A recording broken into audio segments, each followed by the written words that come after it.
should definitely talk to the powers that be. And if you fans think that's a great idea, you should tweet in if you want to see full coverage, full footage, maybe all of Garry's games. This has been so historic an event. I want my cut for that idea, right? Yeah, right. That just seems that seems like a must-see TV, as Garry has been such a big part of this show and this surge of viewership.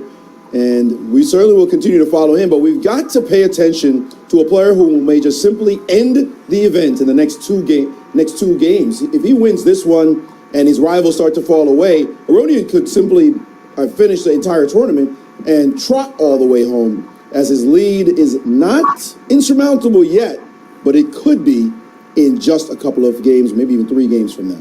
Now, remember in his first battle against Anand, he actually got the worst position in that Roy Lopez, but Anand collapsed close to the end of the time control. When basically Levon was just strategically dead in that game, Vishy just blundered the game away. With A3, right. Now, this position, Levon has seemed to play a safe opening. Grunfeld defense has appeared on the board.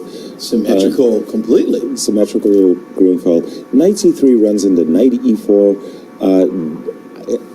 You know, it's like one of those very subtle positions. Knight E5, and he has played Knight C3. Knight E4 very quickly played, and then allowed the capture on C3. Now, normally speaking, Black is very happy to see this pawn on C3 appear as the half-open C-file makes it an ideal target for Black's pieces. This Knight on G5 a little bit bothersome. Let's kick it away. Knight H3. Again, a very creative play. Levon has been doing that throughout the entire tournament. Right, he's trying to stick that knight on F4, increasing the pressure on D5, and perhaps forcing the move E6. Right. So first we go Knight C6, developing Knight F4, E7, E6. As you were mentioning, Jen, you got to re-fortify that D5 pawn because the bishop on G2 and the knight on F4 were both attacking the pawn. Now, looking to play B6 and bishop to A6 if possible, but before that could happen, the move E4, opening the game for that bishop on G2. Yeah, okay, E4 that's the way takes, for Levon to try to get the edge. Takes. But this knight on F4 makes a very strange impression. It really, unless you get some sacrifice on the G6 square, I don't really see that as being that effective a piece. E6, E5, that's a move you have to consider whenever you're playing against a Grunfeld, if that move comes, or if you want to just play bishop D7 and complete your development first. But definitely E6, E5 is the counterplay that Black is counting on. It's a critical moment in the game as the rook will land on C8 and possibly knight A5 and start to pressure the position with this pawn on C3 and the square C4 being available as well. White doesn't want Black to get those couple of moves in if he can't find some initiative in the position. Exactly. I'd start with rook E1. The rook on F1 needs to prepare itself in case of bishop takes G6 sacrifices. He played D5. D5 immediately, yes. Whoa. D5, again, he didn't want to let the position sit still for any amount of time. D5 and bishop takes D5. Bishop takes D5. His threat of knight G6. Trying to utilize the C3, there is just rook B1 and knight takes G6 and rook takes B7. So or maybe queen C2 and queen G6 would be stronger. Or queen D3. Exactly. Yeah. Okay, so knight F4 on tap, so I'm expecting knight E5. I was expecting king H7, but knight E5 does a nice job fortifying the 2 pawns. And by the way, bishop C6 will neutralize his great bishop on D5. But is that a Peshki hanging on B7? I guess you can play queen. Always greedy. Yes, indeed. You know me. And guess what? You know Levon. Take that. And he said bishop to G4 immediately. And this move, attacking the queen, also the F3 square could come under fire, offering a queen exchange on the board. A trade and saying his position is so dynamic that he's fine. I don't believe in that. Don't believe in fine. Give me your pawns, baby.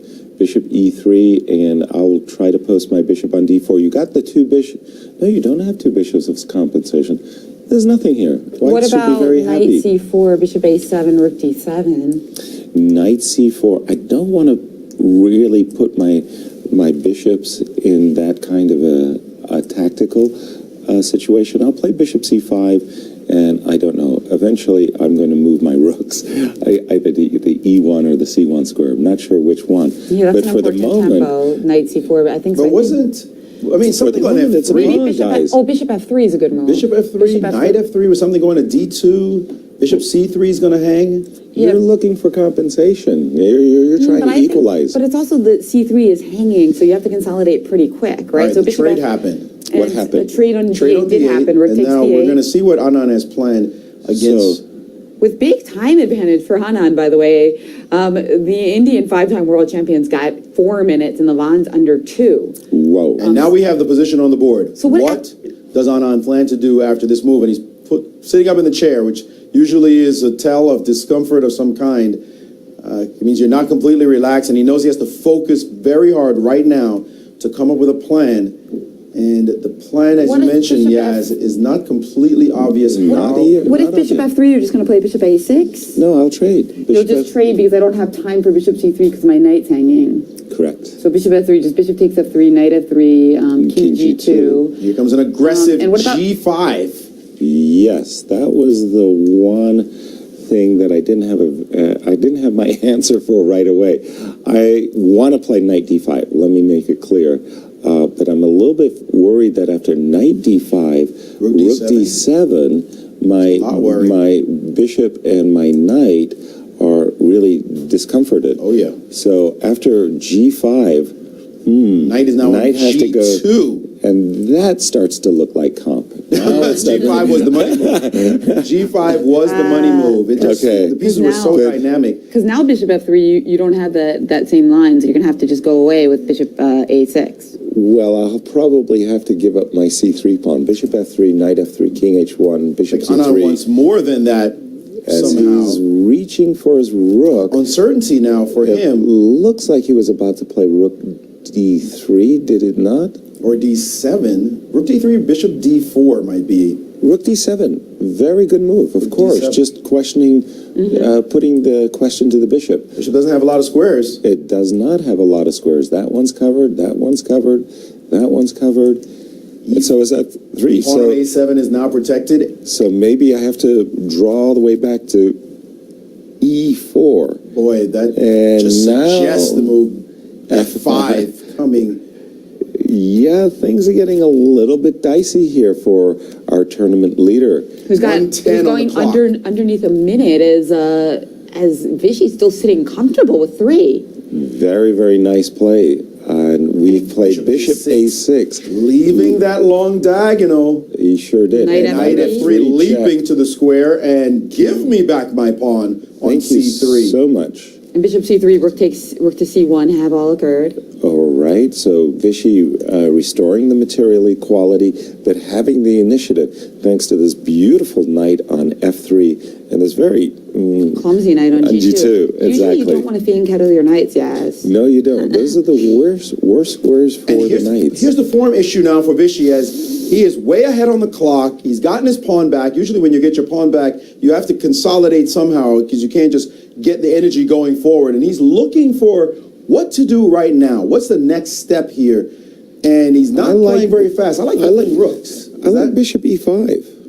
Oh, by the way, sorry, there's a bishop c8 cheapo. If you just withdraw your bishop, I can play bishop to c8, and that's why That's what it was. that's why he played rook c7, which looks a little bit awkward. Because it also allows bishop A7, but We can take it for now because rook No, a7. bishop Rook a7, A7. rook a7. Rook a7, yeah. rook A7. Right. Yeah, that's what I said. And then rook c3, rook a6. That's 2 what- for the price of 1. Very good. But that And you pin- know all about those sales, don't you, Jennifer? That pin is real, but look at the time. 34 seconds left. Counting down now for Levon. And he doesn't have any really good places. He's brought his knight back to E1. That leaves the whole light square complex on the other side looking very suspicious. Ooh, so knight takes, the point is that knight takes e1, rook f takes e1. We can't play bishop e1 because rook takes c7, and then you'll have the active rook, and Exactly. you'll be in a bad spot. Bishop f3, king g1. Where's that knight gonna going, have though? to- Is he going to D3? A trade doesn't necessarily do anything. That how was a can you really good move. How do you activate the rook on 91. F8? That's the kind of move these guys see with 30 seconds on the clock. He's preparing bishop a5 to break the pin, and Levon is going to be very pleased that he gets to trade some pieces off and relieve the pressure. Not to say that he's out of the woods, but it's certainly easier with those knights This off looks the very board. drawish. Yeah, right now. that's right. Yeah, taking those knights off was such a huge achievement for Levon. What a move, knight one. Yeah, the knight on g2, as we were mentioning, was terrible. The knight f3 was monstrous. That trade really benefited But the white a bishop great on you deal. can find F3, some- the bishop on F3 is still good though. Yeah, it's still it's a heck of a he's piece. not out of the woods yet. Absolutely. And he's only Rook takes, got 10 bishop takes. seconds. 10 seconds. And Oh a draw my offer goodness. by Anand. Rook c1, bishop b6 with a huge time advantage. A draw was offered. And now let's take a look at the Karyakin game. What although- an escape for What's going on in Levon. the Gary game? I'm interested in seeing that as well. I mean, if that Oh, one's not my. over, we should take a look at that. But Karyakin in this game, this looks like Karyakin, 5 pawns. He's got an extra pawn here, does Karyakin, but he's the one under time pressure. By the way, remarkable 2 bishops versus 2 knights. Garry Kasparov against Liam Levy. Nakamura has lost, and let's take a look at Gary's game. As it's 2 bishops versus 2 knights in that game. With 5 pawns Can for he make white. it 3 in a row? But hold on, he's got 5 pawns for white. 5. Oh, I didn't count the pawns yet. Yeah. 3 pawns for black, and But there Gary has goes just one of them. ripped off one of the pawns. And now triple pawns for Liemle. And it's again 3 versus 1. 2 bishops on one side of the board. But this, after this move, should rook be- a2 check, we're going to take on d4 and g2, right? King g1. Oh yes, Bishop you takes are. d4, knight takes d4. Now there's a rook takes g2 check in the Followed by position. rook takes g3, But- restoring material equality is Garry And it Kasparov. looks like this one's going to be. Did it seem like Gary made some kind of signal towards Liemle? I don't know if that was a draw offer, but if there are tricks for anyone here, it's. Well, now that Gary has restored the material equality and just played the move rook e5, he's now eyeballing his chances because he's got this move f7, f6 in the position, Right. taking advantage of the pin. Or bishop b4 and bishop g6. Or It's bishop also a threat.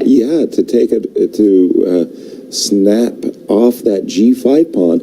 Well, it's And a he's- draw. It's a draw, technically a draw, because Of course. But Gary's got a pawn. But it's, But, at any moment, that knight will capture this pawn. And they're going to play that rook out. and bishop ending for sure. not so clear. Oh, you mean that endgame is not so easy. No, first of all, he had the move rook f3 to break the pin, and he didn't. Oh, now but it's now, it's a dead. yeah, now they're drawing. Oh. So Gary, but on the plus side of a draw, Gary undefeated today. Is that right? Yeah, no. Gary had the two wins. We had the 5 rounds so far. I think he lost the first game. Oh yeah, to Sergey. Yeah, He did. Yeah, he lost to Sergey. And Sergey drew his game. Sergey drew. So another great round for Levon as he Levon. maintains the 2-point lead. That And- cushion is beginning to feel a lot more comfortable now. This is the exact same round, the same thing that Magnus had against MVL in round 14, still with a 2-point lead, I believe, going into the next few games when he lost a couple more. So 2 is still not enough. We got 4 games. No, I don't think he had, actually, now that I think about 14, 15, 16, 17, 8, 5 games, 2, and then he took, and then the